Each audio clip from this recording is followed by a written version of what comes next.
be here, and thank you very much for an introduction. Today we'll be covering kind of a serious topic of, we usually speak at some closed sessions at the Anti-Fraud Associations, but we would like to give it, a try with a wider audience and hopefully to the enterprises present here as well. So, fraudsters use the live numbers of real people, or assigned allocated numbers that we call them in the telecom world. And the what is the sincere reaction that pretty much any party in the telecom world is exploring in this case, because it will have multiple consequences, and it will definitely make our lives difficult, and it will make, hopefully not make the lives difficult for our customers. But I mean, there are a lot of things to talk about, and there's a lot of things to discuss. So, to kind of give a little bit of a background, any party that is involved in any telecom services is using multiple databases. Those would be database of unallocated numbers. Those would be database of fraudulent number ranges that are exchanged several times a week. Mobile number portability databases are very, very important, and I mean, any major telecom is using them. And obviously regulated databases of do not originate, do not call database, et cetera, et cetera. There are multiple stacks of information that we rely on to not to do the homework ourselves.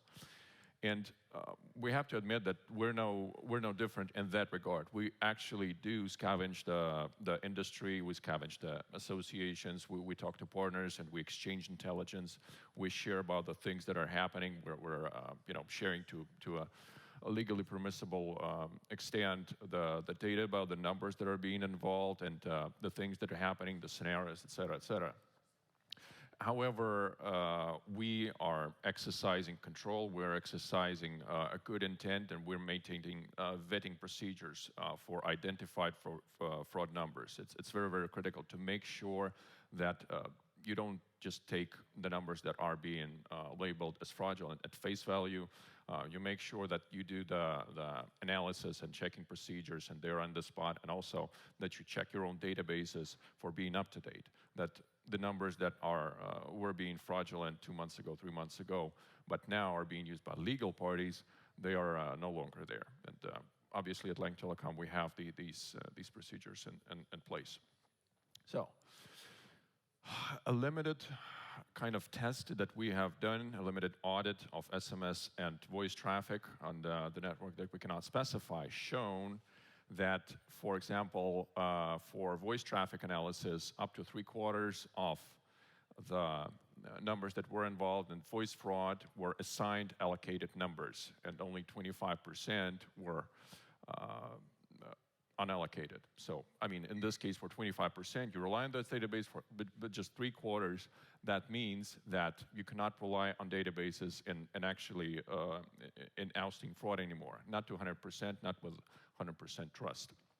The same thing is actually happening in SMS, especially with AIT being the challenge that we all face, and especially in the last couple of years. In this particular case, 70% of AIT was directed toward assigned and allocated numbers, so the numbers of real living people, real acting enterprises, and they were involved. And obviously, if you just take the case at face value and introduce the numbers that were being involved there into the database of fraudulent numbers, there will be consequences, sadly. So in extreme cases, assigned and allocated numbers may comprise up to 90% of all used B numbers, and this is really, really, really scary, especially for the outsiders that just don't want to label fraudsters unknowingly, unwittingly, and obviously undeservedly. This variation obviously depends on the destination and the position of supply chain that fraudsters occupy, and on several other factors. However, what we would like to show here is that the extent of the problem is really, really serious, and it has kind of large consequences for all the industry. So, for enterprise, for retail end users, if this situation would allow some humor, just compare being admitted to a database of fraudsters as if you've made an offensive tweet 15 years ago. It's really, really serious, and for any database checkup will flag the number of real live person that have done nothing wrong as being used by fraudsters. That means that everyone dealing with that person through mobile world, through any kind of services that use mobile number as an identifier, they would be looked upon as a potential villain. The services that will require authentication as well, just using your mobile number for the services that already accepted your number, that know who you are and you're actually using your number, would still be a little more difficult, to say the least.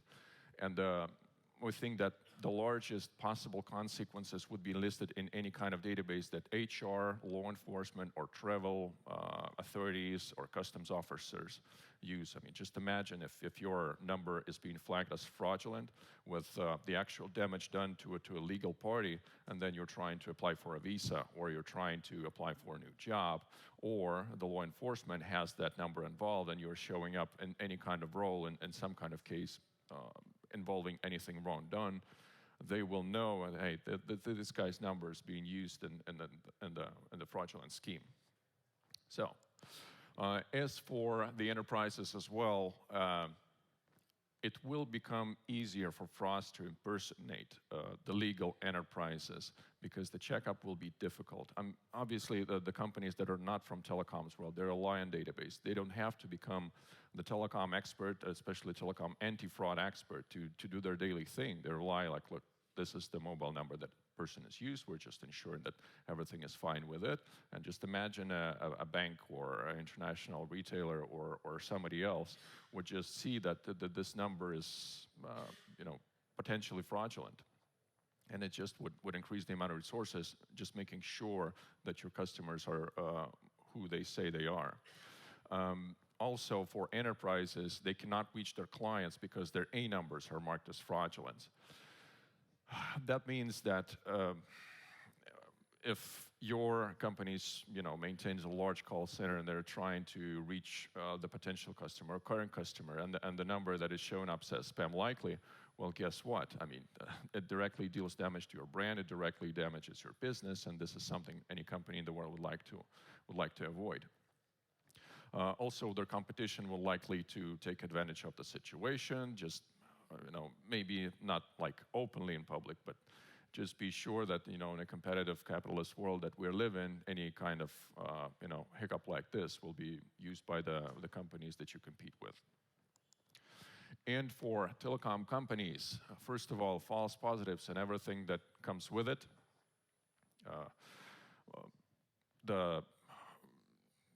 Just having to deal with the consequences of including a perfectly legal traffic into a fraudulent dispute, in any kind of vetting process, in any kind of legal action is just a nightmare. And the fact that you can no longer rely on the databases to be a fireproof method of checking whether this number was being involved in a fraud scheme or not.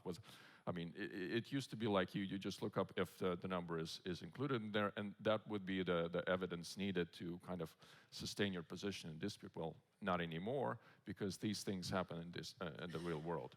Blockage of legal traffic is one other thing that is faced by the telecom companies. I mean, what enterprises hate is to being denied the service. I mean, they are buying telecom service from us, and they're relying on us to have that connectivity, to being able to reach their customers and to do their business.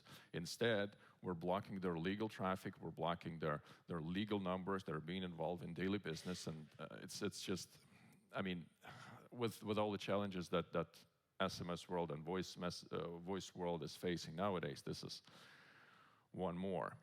Losing retail and enterprise clients is also an issue. I mean, after enterprises would know, hey, their numbers are being involved in those things, and sometimes the telecom service providers wouldn't be able to do anything about it, they will consider going somewhere else using non-operator channel, non-conventional channels, any kind of other way to communicate with their audience and with their current and prospective clients. And the last but not the least is increased resources used to tackle fraud. We understand that the checkup for a fraud scenario, for anything involving fraud, just became a whole lot more difficult.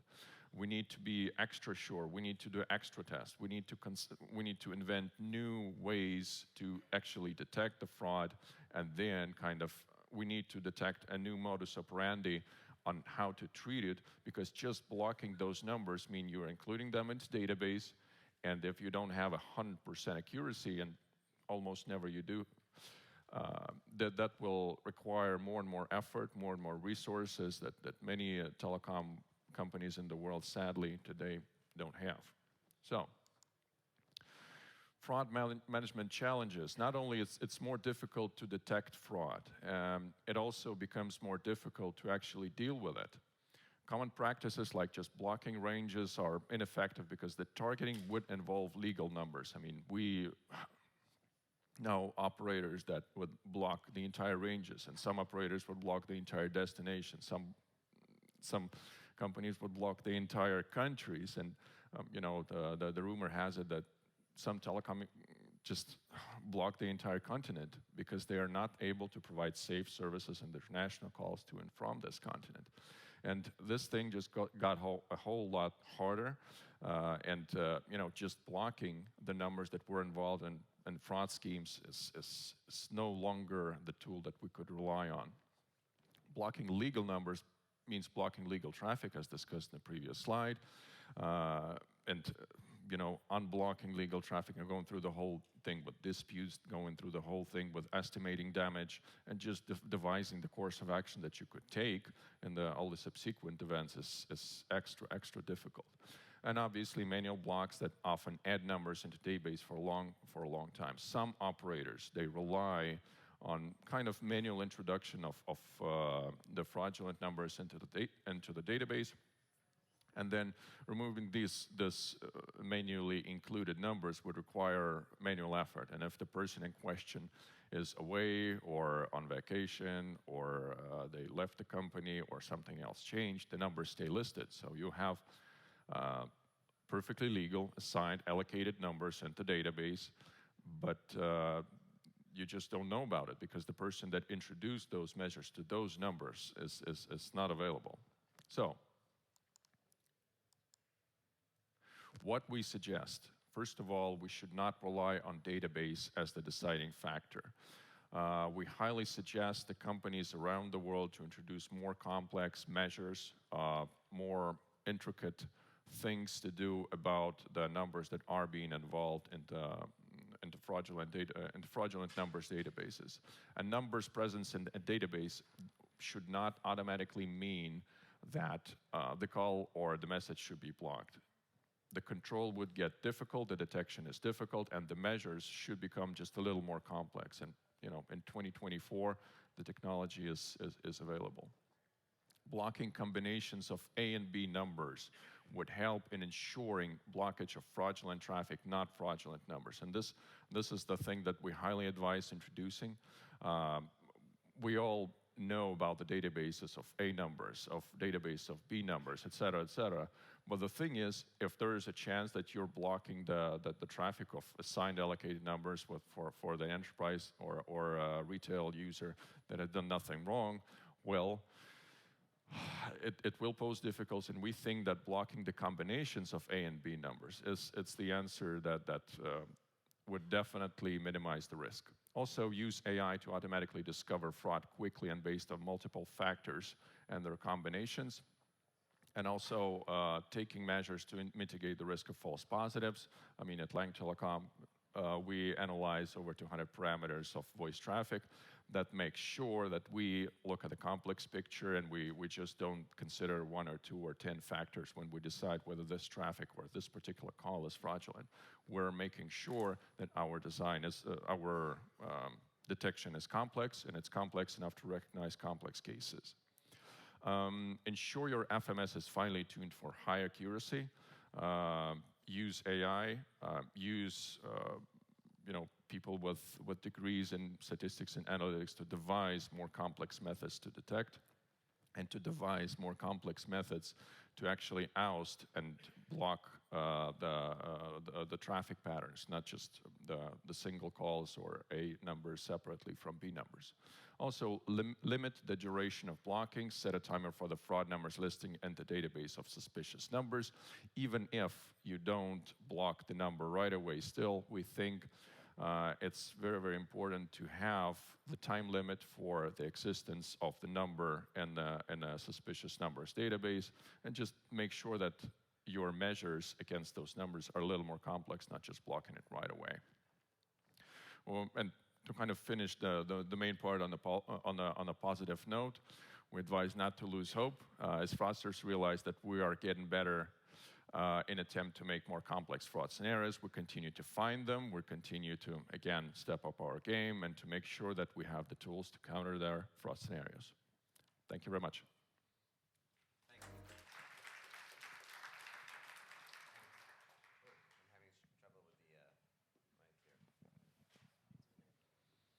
Hello? Oh, there we go. All right. Any questions for Igor? Thank you very much. Going once. I actually have a question then, if it's okay. Sure. Could you elaborate a little bit more on the limit or the helpfulness of overcoming limitations in databases using AI? And my follow-up question to that would be, is there a danger in over-relying on AI to overcome those limitations? Obviously, there are limitations just like with any tool. It's just that you have to be better today than you were yesterday, and just like you would perfect your tools to detect, you must perfect your tools to take care of them. So make sure that your AI is able to recognize complex patterns, that it doesn't do any broad strokes with any kind of blockages, with any kind of measures. And as for the drawbacks, I would assume that there's no silver bullet, but our AI is bringing a lot of value to anti-fraud. It brings a lot of value not only to detection, but also to countering that. If you're able to, to analyze 200 plus parameters in detecting fraud, you can use complex pictures, complex patterns, and you can devise complex countermeasures for those fraud scenarios discovered. So, yeah. Thanks. Thank you. No other questions from anybody, just in case? Oh, there's one back here. Who are they to label the numbers as fraud? You mentioned they. Yeah.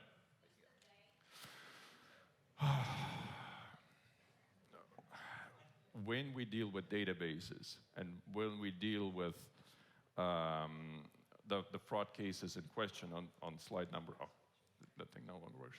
On the slide number 4, what we have is the fraud case, and when we're trying to consult the numbers that were involved in the fraud scenarios, when we compare that to the database of fraudulent numbers that we're dealing with, we do the manual procedures, we're doing the HLR checkups, we're doing that whole thing. We discover that those are perfectly legal numbers. And I would say that the case of false positives is sometimes due to the fact that the numbers that are involved into the kind of not so widely but available database of fraudulent numbers were proven to be assigned allocated numbers. I would put it like this. So you see those numbers in the database that are out there, sadly.